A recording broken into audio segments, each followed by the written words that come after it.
ગીર સોમનાથથી સમાચાર પ્રાપ્ત થઈ રહ્યા છે। ગીર સોમનાથ જિલ્લામાં ખનીજ ચોરોની સામે મોટી કાર્યવાહી કરવામાં આવી છે।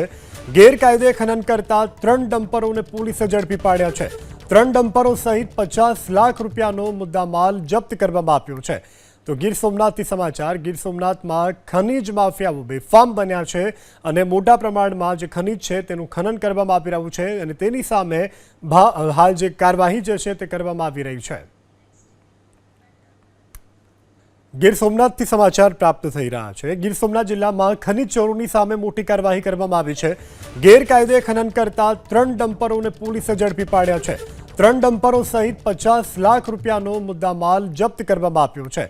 તો ગીર સોમનાથથી સમાચાર। ગીર સોમનાથમાં ખનીજ માફિયાઓ બેફામ બન્યા છે અને મોટા પ્રમાણમાં જે ખનીજ છે તેનું ખનન કરવામાં આવી રહ્યું છે અને તેની સામે હાલ જે કાર્યવાહી જે છે તે કરવામાં આવી રહી છે।